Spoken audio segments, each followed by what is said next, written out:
back at university, you studied economics, is that correct?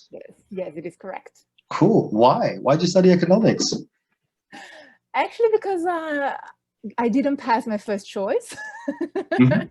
It was going to be something related to international relations affairs, and then I didn't because it was very difficult, because too many people for too few vacancies or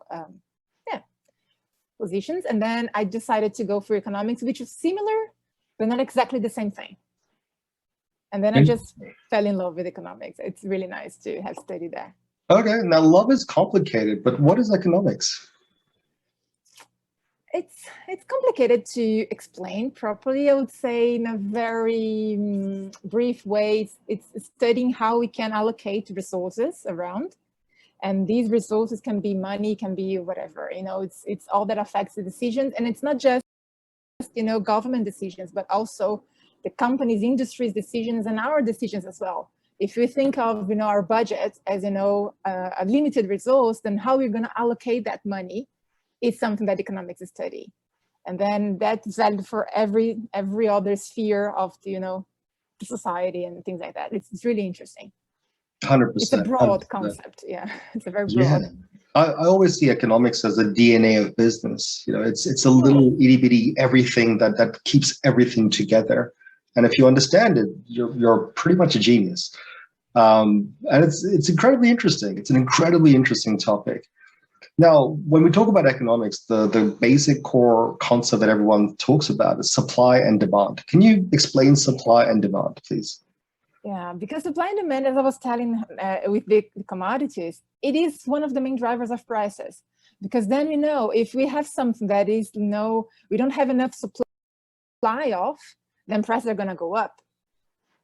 Or if we don't have, or if demand is very very intense, we have a lot of demands for a certain good, prices go up. And the opposite, if you don't have demand, then we have oversupply, prices drop. And then this is like the engine of economics. And I remember when I was studying, the teacher even said that we should tattoo that graph in their hands, because it's like the basis of economics. That's true. Yeah, I remember studying economics in school, and we had the one curve going this way, one curve going this way, where they meet in the middle is the equilibrium.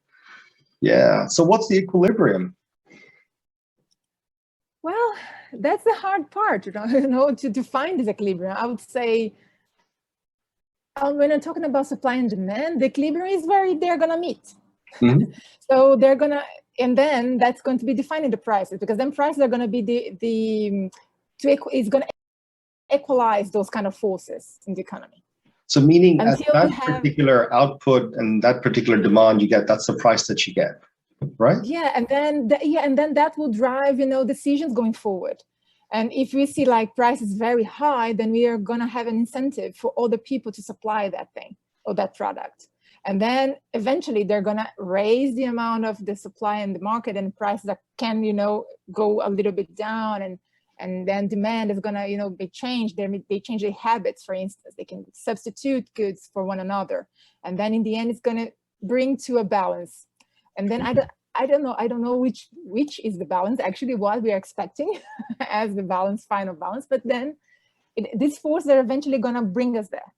And I guess that's where forecasting comes in, right? I mean, no one really knows what it's going to be like. Like, if we supply this level, we don't know that demand's going to sustain itself and continue at the trajectory that it is. So I guess that's what makes it really difficult, but that's why we forecast for many different options. Yes. From a supply perspective, pandemic, right? We've been going through the pandemic for the last few years.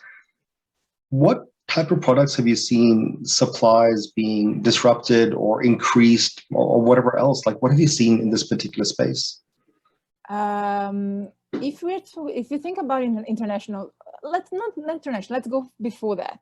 When we have these pandemics, the behavior of the consumers have changed. Now we're shopping a lot online.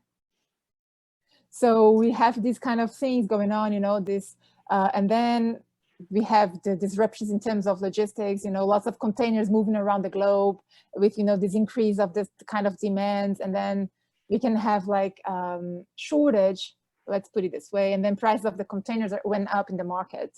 and actually something that we saw around, especially because of this, this change in the behavior of the final consumers around.